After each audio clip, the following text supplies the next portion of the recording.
Prontinho. Começamos a gravar. Então, já deu 6h35. Vamos lá iniciar o nosso webinar. Vamos a isso. Então, de novo, boa noite e bem-vindos à nossa sessão de webinar de hoje da UBEI. Hoje, vamos falar sobre Machine Learning e uma ferramenta muito utilizada em projetos da área, que é o MLflow. Esses serão os tópicos que eu gostava de abordar aqui com vocês hoje. Primeiro, eu vou só definir o que é Machine Learning, só para nos ambientarmos. Depois, eu vou fazer um overview dessa plataforma, do MLflow. Em seguida, exemplificar um ciclo de vida de Machine Learning com o MLflow. E, por fim, mostrar como a gente consegue utilizar os modelos registrados dentro do MLflow na produtização, né, do deployment do nosso projeto de Machine Learning. Tá? Esses serão os nossos tópicos abordados hoje. Gostava de deixar claro que não vou abordar os conceitos aqui com muita profundidade, mas sim só fornecer uma introdução, mais para incentivar vocês procurarem mais sobre o assunto. Tá? Esse é mais o meu objetivo hoje. Então, vamos lá. O que é Machine Learning? Só para nos ambientarmos sobre o conceito. Machine Learning é um subcampo da inteligência artificial e que se concentra, no caso, no desenvolvimento de algoritmos que permitam que os computadores aprendam. Existe uma definição bem formal, né, muito antiga, né, 1997, não posso chamar de antiga, mas do Tom Mitchell, que é mais ou menos assim: diz-se que um programa de computador ele aprende pela experiência com respeito a alguma tarefa T com uma performance P, se essa performance P na tarefa T melhora com a experiência em E. Então, nessa definição, um pouco confusa assim de ler, de falar, um programa de computador ele é um modelo de machine learning se ele tem a capacidade de aprender com a experiência e melhorar essa performance em uma determinada tarefa. Então, isso é machine learning. Nessa ótica, como eu falei agora há pouco, a gente precisa nessa ótica de executar uma tarefa, a gente precisa basicamente de um programa de computador que execute essa tarefa.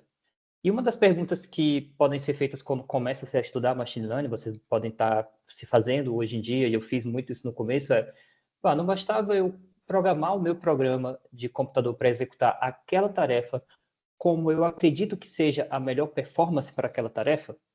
E sim, isso é possível e isso é a base da que a gente chama programação tradicional. A programação tradicional, que eu acabei de citar, é baseada em regras. O programa, o programador, no caso, vai escrever um programa, aqui ilustrado aqui embaixo, que vai receber dados, e esse programa vai aplicar um conjunto de regras e vai me devolver um output. Regras, leem-se, por exemplo, condicionais, if, else. Já o machine learning, ele é baseado em outro conceito, não especificamente nas regras, mas sim nos dados. No machine learning, nós vamos alimentar o computador com dados e ele vai aprender a executar aquela tarefa. Essa definição que eu acabei de dar, experiência, tarefa e performance. Ou seja, enquanto na programação tradicional eu vou escrever um programa para aplicar regras, no machine learning eu vou escrever um programa para aprender quais são essas regras e poder aplicá-las depois.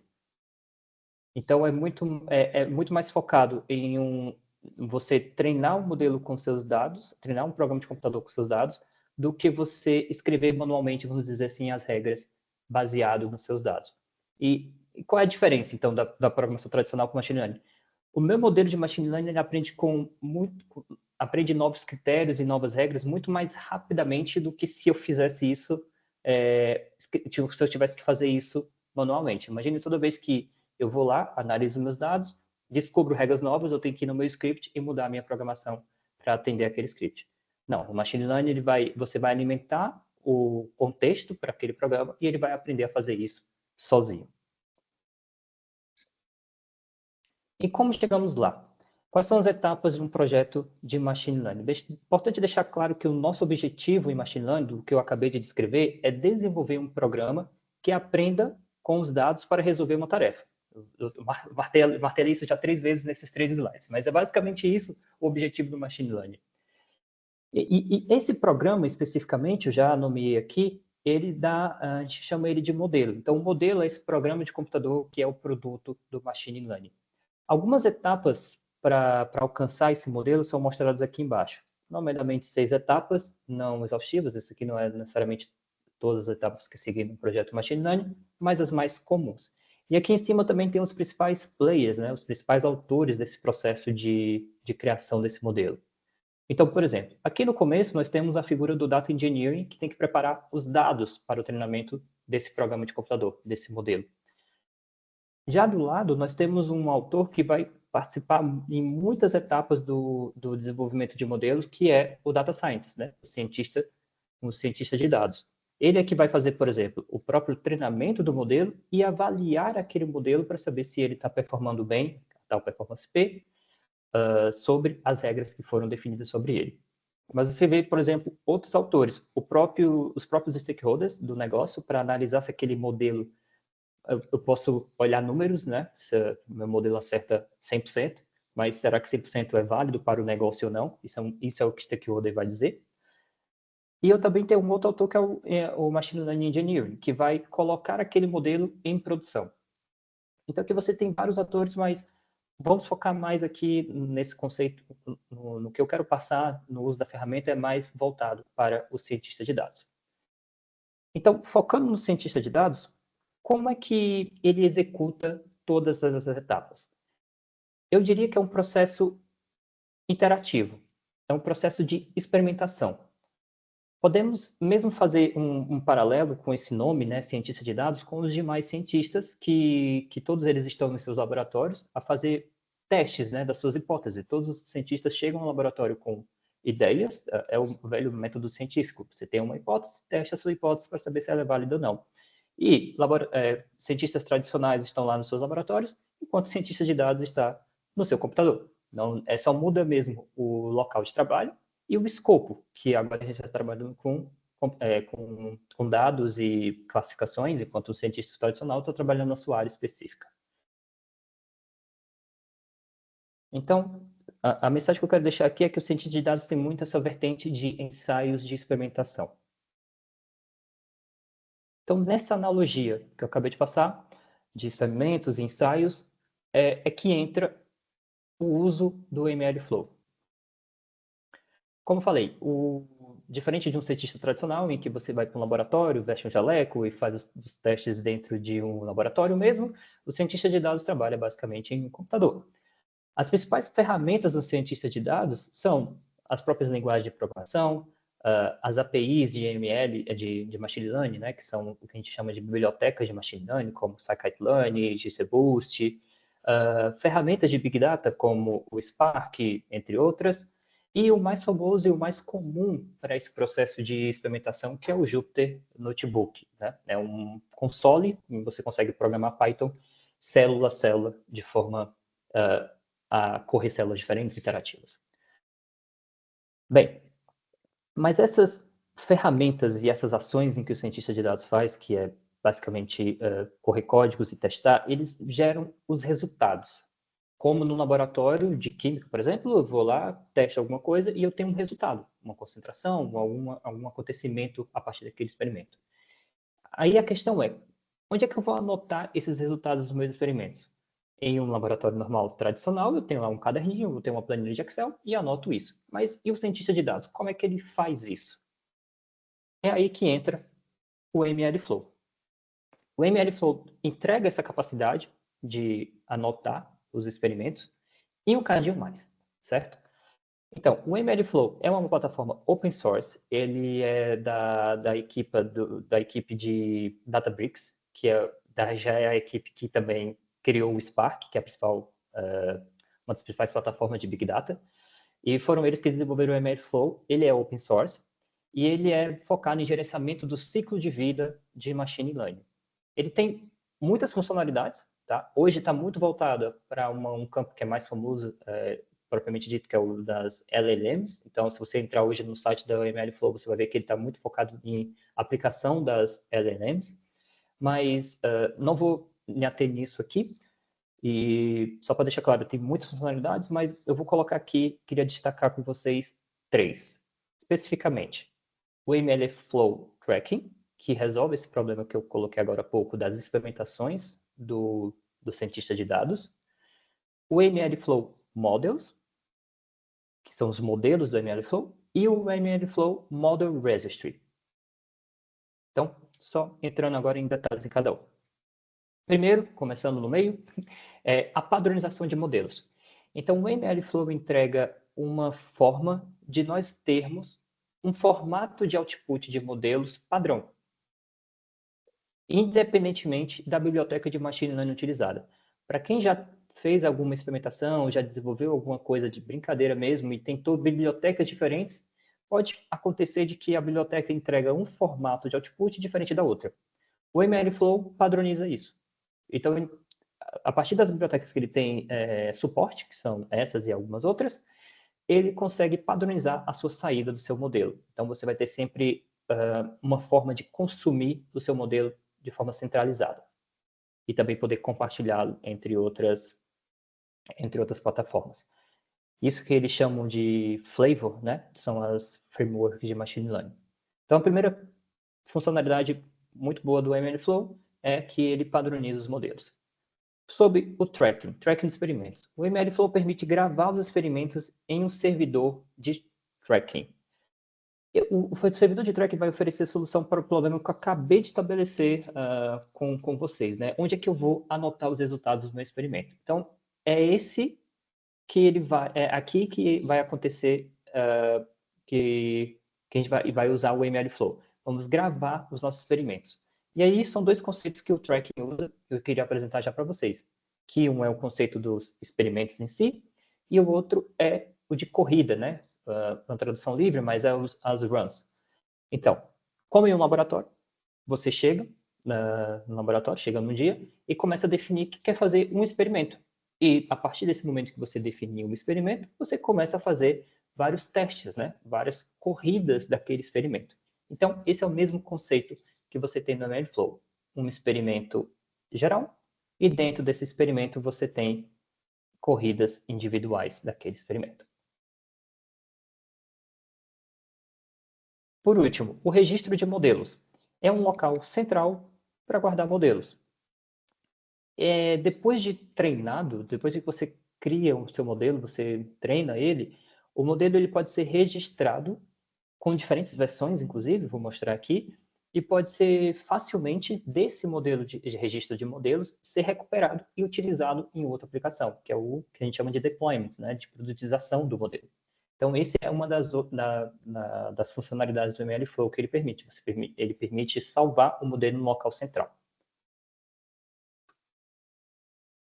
Bom, então aqui, assim fica o ciclo de vida do Machine Learning com a ferramenta do MLflow. Nós vamos aqui, inicialmente,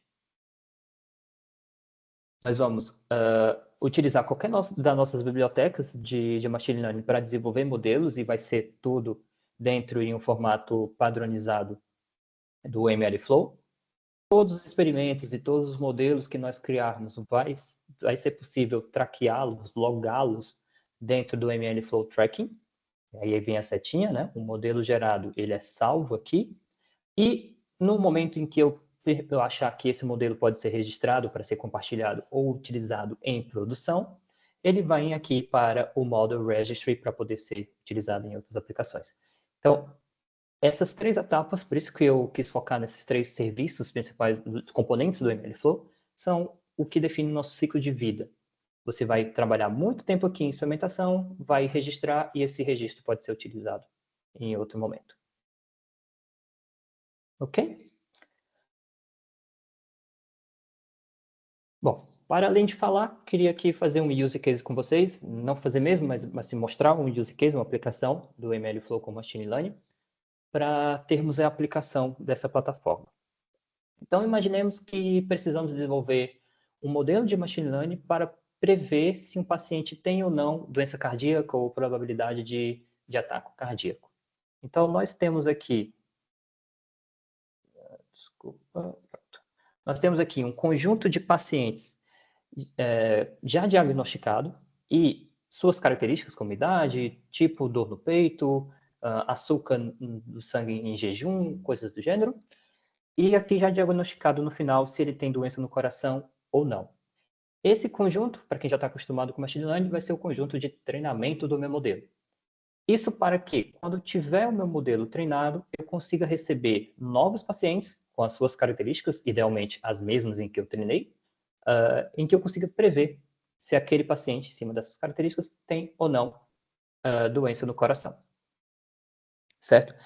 Então, imagine uma aplicação disso aqui, pode ser um aplicativo, uma aplicação no celular, no telemóvel, por exemplo, em que eu vou lá, coloco algumas características minhas e faço uma autoavaliação acima das minhas características se eu tenho probabilidade ou não de ter problema no coração. Então, isso pode ser uma possível aplicação desse nosso modelo. Bom, script de treinamento. Independentemente do MLflow, antes de nós entrarmos no MLflow, é bom deixar claro que nós vamos sempre precisar escrever um script de treinamento desse modelo. E esse script tem sempre 3 grandes blocos, né? Primeiro, você carrega os dados para dentro do seu ambiente de treinamento. Você faz o treinamento do modelo. Para quem já fez treinamento do modelo, basicamente usar a função fit do seu modelo. Então, o grande trabalho está muito no carregar dados e definir qual vai ser o modelo que você vai usar. O treinamento mesmo é uma linha. E depois você tem que avaliar o modelo. Então, nesse exemplo aqui que eu trouxe no slide, eu fiz uma corrida desse meu modelo, e o resultado que ele entregou foi de 89%. Então, ele conseguiu acertar, aqui eu estou usando o recall, mas ele conseguiu acertar que dos pacientes que eu testei, né, no meu ambiente de teste, 89% foram corretos. Ele conseguiu prever que tinha realmente doença do coração e o meu paciente lá de teste realmente tinha um problema no coração. Mas aí entra o que eu acabei de falar, a fase de experimentação. Eu posso mudar um parâmetro do meu modelo, por exemplo, eu usei aqui no caso um random forest, e eu tenho um parâmetro mean sample leaf, que inicialmente, aquele resultado de 89 foi com 100. Certo, mas eu posso ir lá e começar a testar e mudar para 1, por exemplo. E agora o meu modelo, quando eu coloquei para 1, aumentou, meu recall aumentou para 91%. Melhorou, né? Mas isso que eu fiz de passar de um parâmetro para outro, manualmente, não gravou histórico algum. Se eu me perguntar no futuro o que eu fiz, por que melhorou, qual foi os critérios que eu usei aqui, eu não tenho rastreio disso. Muitas pessoas fazem o velho copia e cola do arquivo e vai versão 1, versão 2, versão 3, mas isso não é traqueável ao longo prazo. Tá? Mas, como eu falei, isso é a experimentação. Você, como cientista de dados, quer explorar seu dado, em projetos que eu já trabalhei, é muito disso. Você passa horas e horas testando novos parâmetros, mudando coisas para ver e entender por que melhora, se melhora e por que melhora. Tá? Então, nesse meu caso aqui, manual, não há rastreio. Então, vamos usar o MLflow. Vamos entrar aqui realmente no uso da plataforma. Antes de tudo, né, para deixar aqui registrado, como é que eu instalo o meu serviço. Então, o MLflow é uma biblioteca do Python, então basta usar pip install MLflow, então, tendo o Python instalado na máquina, o pip install MLflow vai instalar a biblioteca e o cliente, né, em terminal que você pode usar do MLflow. Porque depois de instalado, você pode usar justamente esse cliente que eu acabei de falar, o MLflow, para iniciar o servidor, o serviço. Né? Então, esse comando MLflow server, no caso aqui eu especifiquei uma porta, mas a default dela é 5000, se não me engano. Eu especifiquei aqui 8080. Corre esse comando em um terminal e o seu serviço fica ativo. E aí você consegue acessar a interface web do MLflow, que tem essa carinha aqui.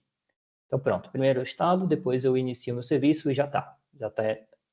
Meu serviço já está disponível no meu computador.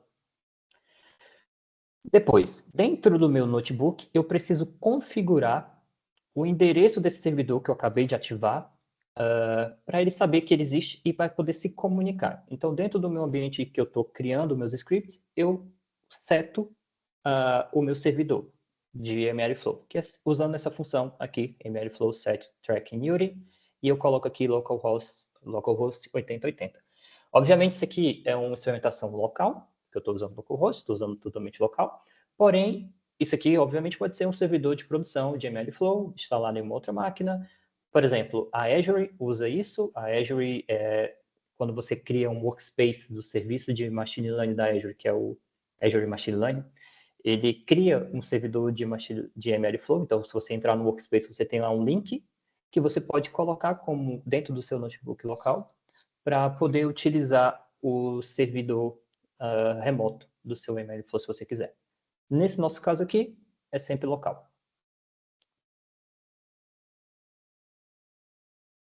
Então, aqui nós vamos começar a ter o conceito da execução de experimentos. Com o serviço configurado, como eu falei agora, ele consegue se comunicar, ele achou o serviço, eu posso começar a criar um experimento para organizar os meus testes. Para fazer isso, eu crio algumas variáveis aqui, como o nome do experimento e a descrição.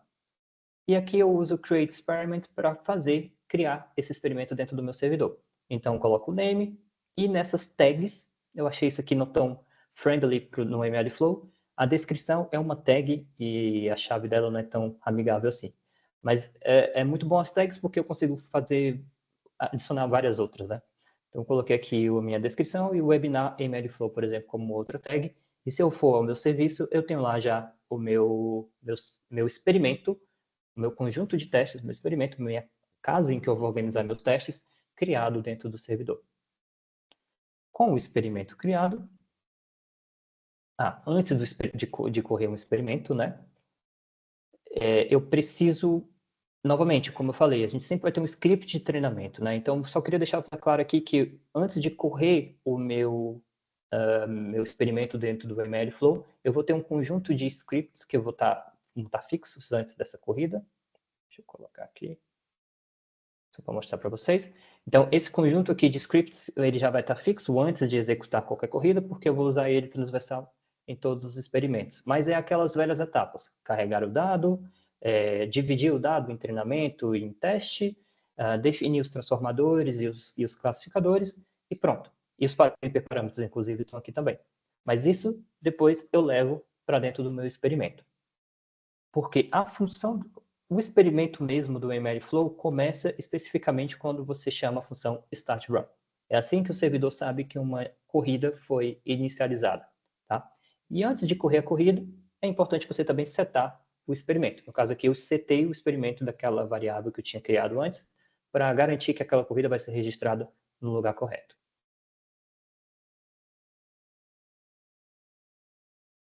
Pronto, essa aqui é a primeira corrida que eu queria mostrar para vocês do nosso experimento. Então, novamente, setei o experimento como experimento do coração, dei uma stat run, e o que eu fiz aqui, basicamente, só gravou aquela execução dentro do meu servidor.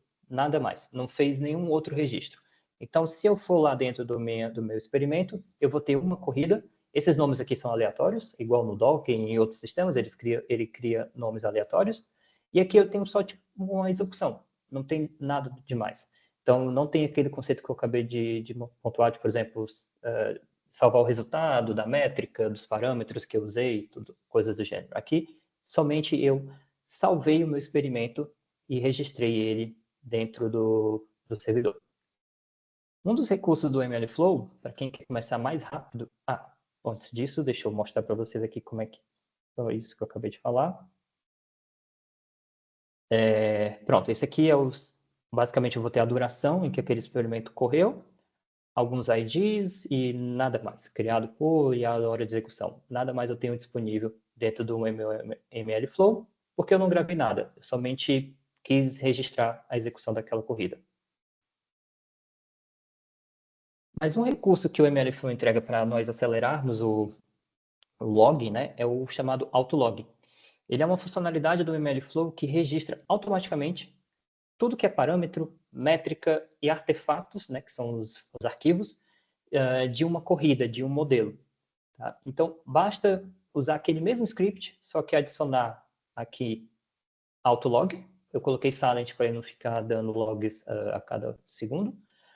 Mas eu ativo o autolog, somente chamando essa função, e aí, a partir disso, naquele mesma corrida, aquele experimento que eu fiz, vai ter muitas informações, como todos os parâmetros que foram utilizados para treinar aquele modelo, as métricas, inclusive o próprio modelo salvo como artefato.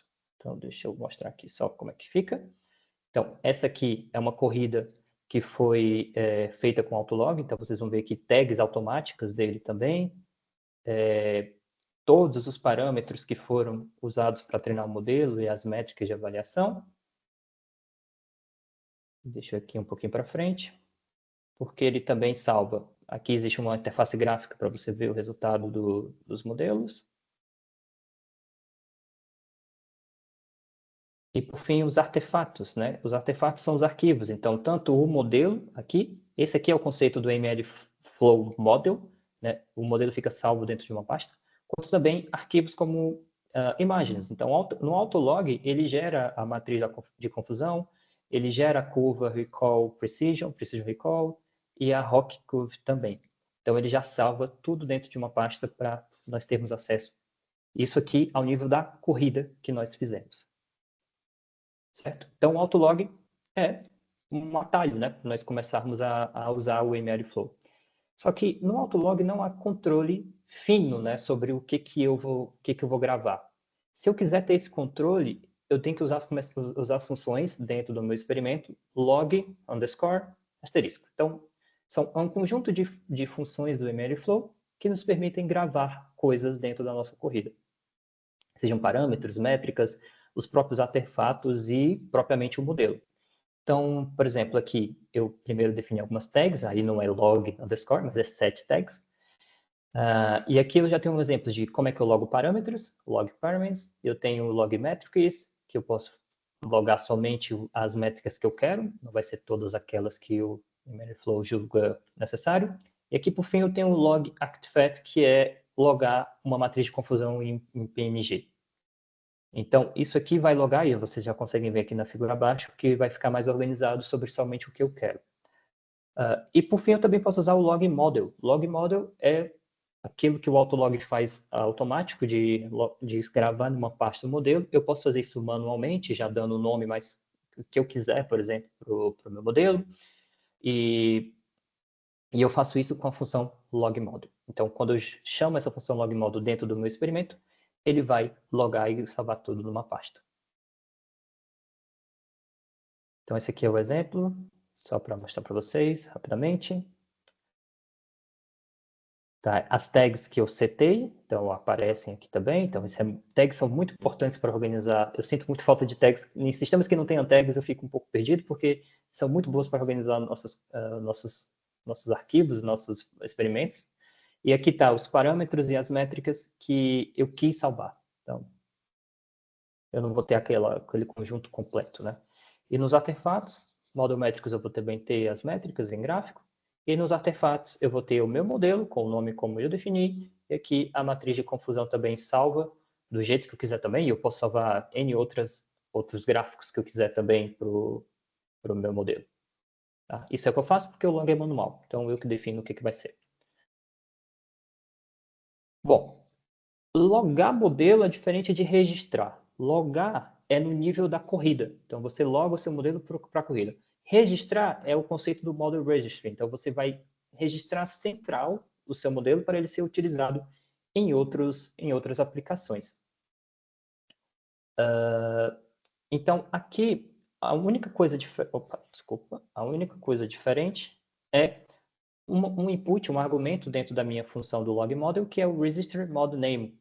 Então, a partir do momento que você passa o nome de registro do modelo, ele vai direto para o registro de modelo do MLflow. Tá? E depois que ele é registrado, aqui existe um conjunto de códigos a mais, porque eu preciso acessar o meu registro e eu consigo aumentar minha metadado, né?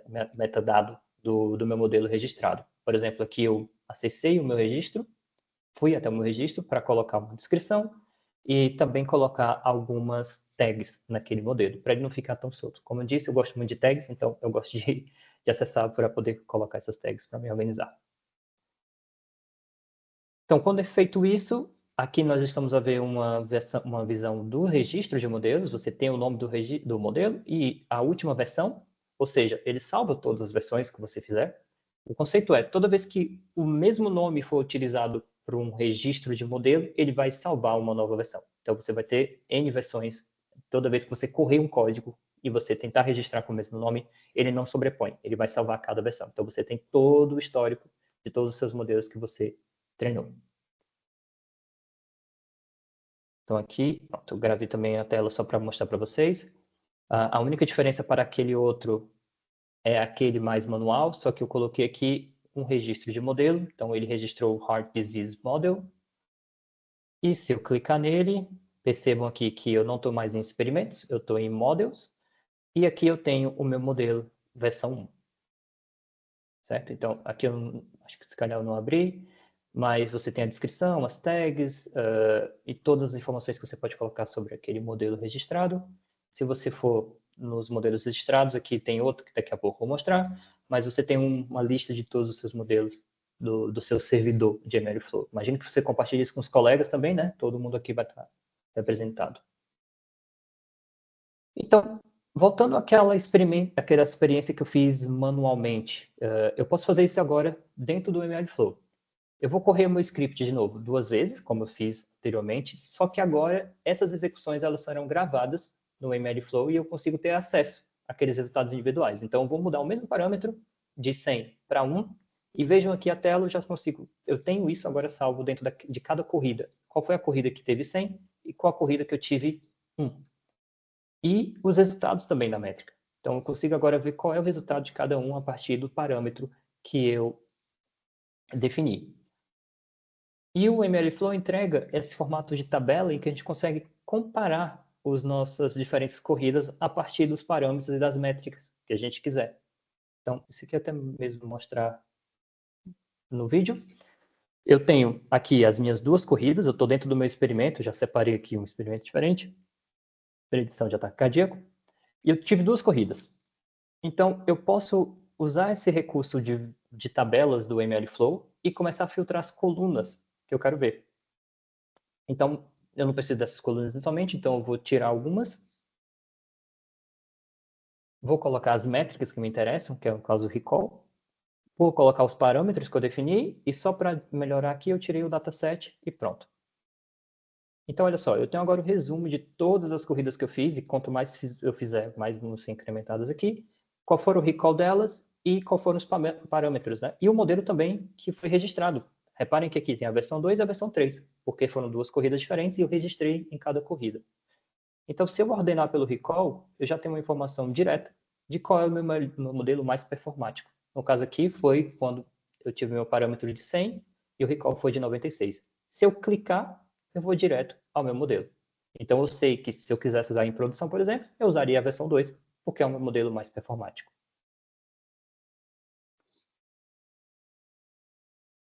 Por fim, utilizando os modelos, que é a nossa productização, é o nosso deployment dos modelos, uso em produção em outros serviços.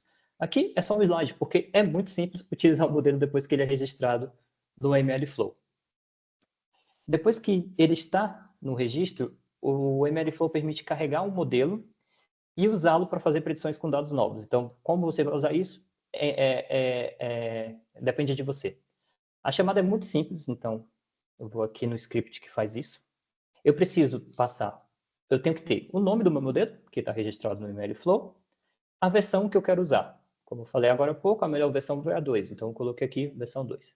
Eu monto uma URL que começa com modos 2 pontos barra, e aí eu digo qual é o meu modelo e a minha versão, e usando essa URL, eu vou usar a função load model, no caso aqui eu especifiquei sklearn, porque é um modelo de sklearn, eu passo essa URL para o load model e pronto, eu tenho o meu modelo, aquele modelo que está naquela pasta, com aquela performance treinado, pronto para ser utilizado em qualquer aplicação que eu quiser, a partir da função predict daquele modelo.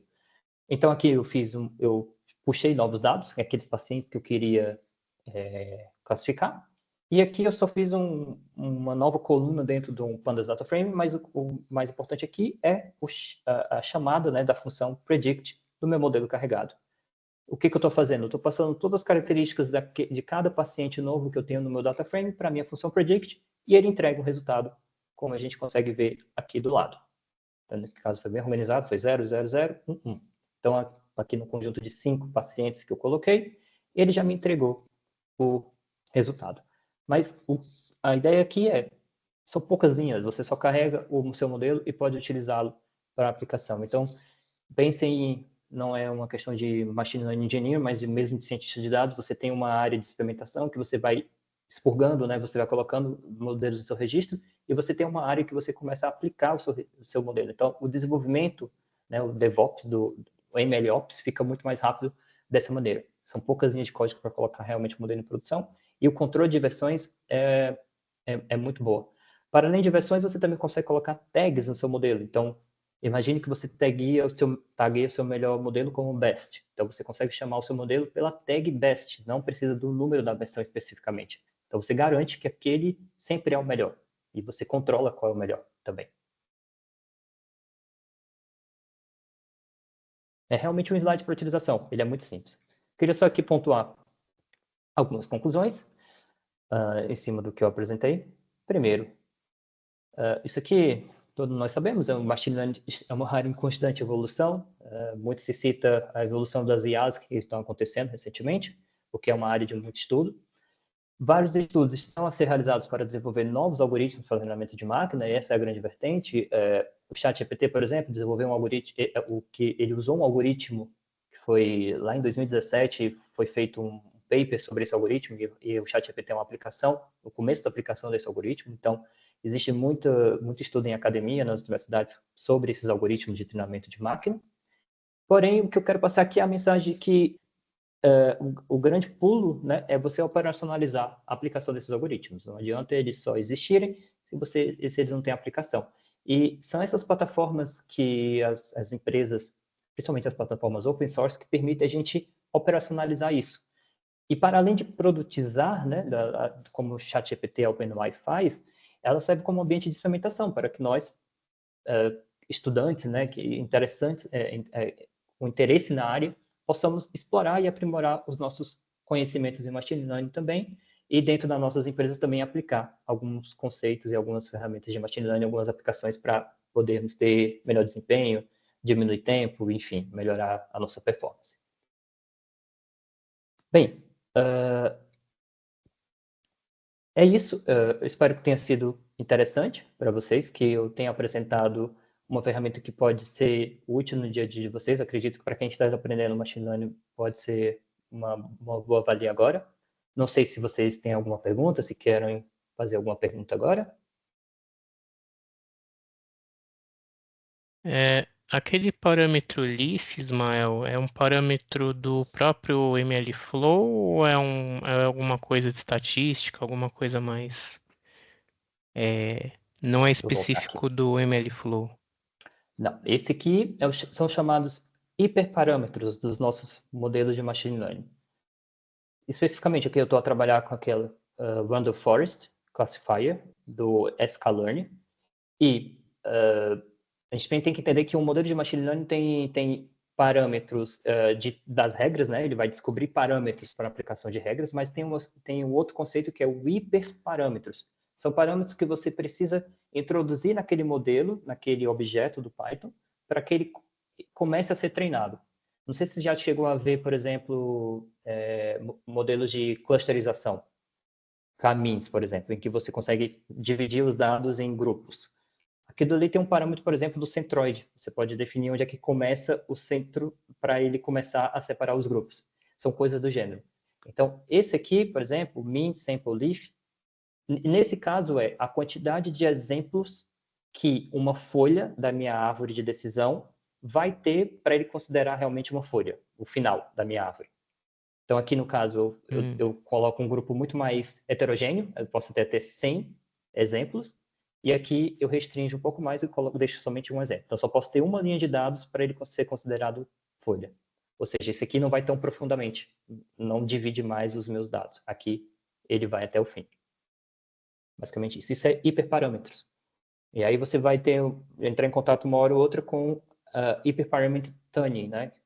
Você melhorar, você testar, fazer por exemplo, grid search para procurar qual é o melhor hiperparâmetro que dá o melhor resultado. Entendi. Ok, não, acho que era isso, Ismael. Pronto. Mas o que aqui eu estou falando de parâmetros, mas podem ser outras coisas. A graça aqui do MLflow é realmente o registro, né? Você conseguir registrar tudo que você está fazendo.